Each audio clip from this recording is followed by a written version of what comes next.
Hi, I'm Michael Lee, and I represent the Nerds of Color. How are you guys, Domee and Lindsay?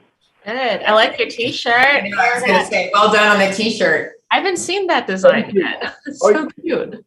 I don't know where I found it. I just like, you know what? I need a bow shirt. And this was a long time ago, before the whole bow craze.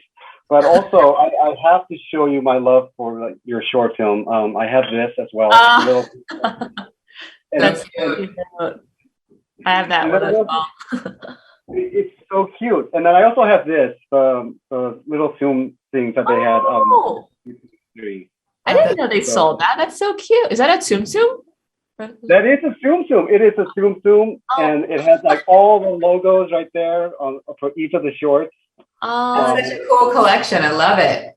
Jerry. But yeah, so that's how much I love your short. Thank you. It's such an inspiration to see such rich representation on film, and now you get to expand upon that more. So that's what I especially love about seeing the 30 minutes from Turning Red is that we get to see this from your perspective. It's more, I guess, more honest and authentic to your story because like, it comes from the Chinese Canadian teenage girl eyes. And can you talk about some of the excitement and trepidations of telling such a story that's, you know, both very personal but also kind of unique?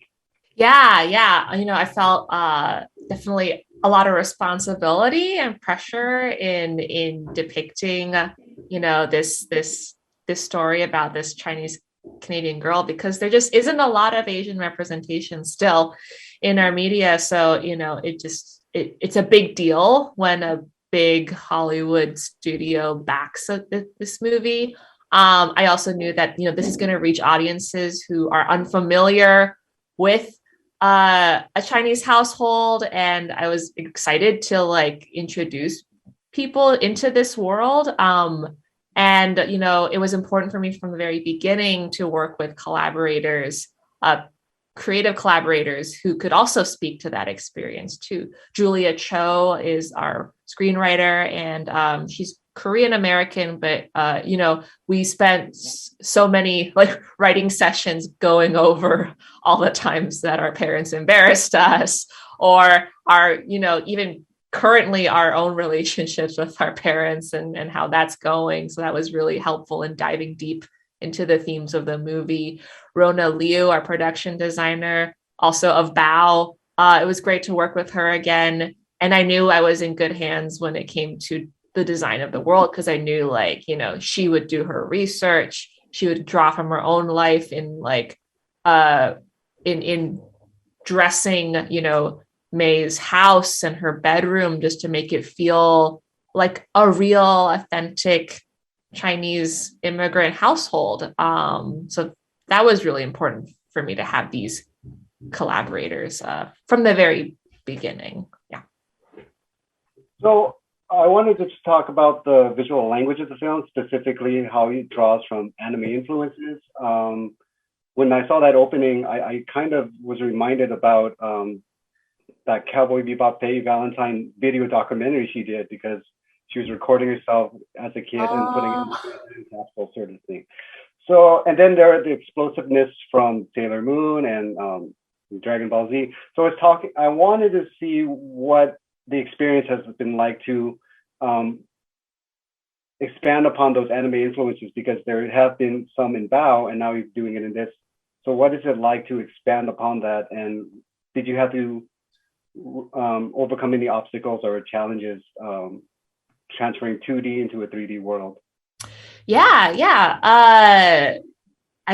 I was lucky in that, we had such a talented crew that were up for the challenge. And I think when it comes to stylizing 3D animation, you kind of all have to hold hands. Like every department has to hold hands and be like, okay, like we have to stylize every single aspect of this movie, not just the look of it, but like the camera, the editing, the music even, and like the sets and everything like that. And it was just a lot of communicating and iterating back and forth with the crew.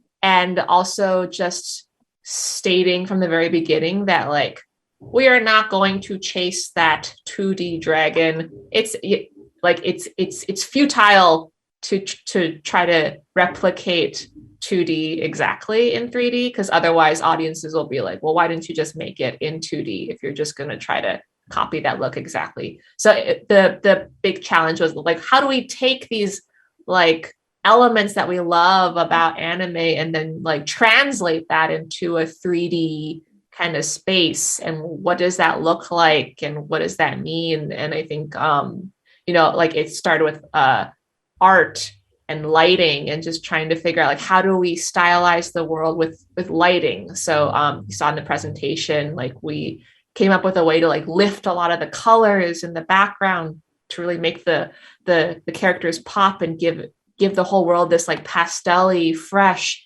energetic feeling that feels like our protagonist, Mei Lee. And then it's also just like how do we get like the world and the look to reflect how our characters are feeling in that moment? I think that's what anime does really well. Like in anime, when a character is like like really mad, like sometimes they'll even just like replace the background with flames, and they just really, really exaggerate and push like the graphicness of like how characters are expressing their emotions. So we tried to take that and just try to exaggerate like any moment in the movie when Mei is feeling embarrassed or in love or like really, really angry, and just really try to push the style to just at the end of the day, just try to make the audience feel what Mei is feeling. Fanboys, professional artists, and professors. Maybe a nerd who's just like you, talking about the things that you like too. So I invite you to the NOC. In full color, you see me. The hard knock life, comics, movies, and TV. Yeah, pop culture with a different perspective. Watch it on your screen, hit play, so check this.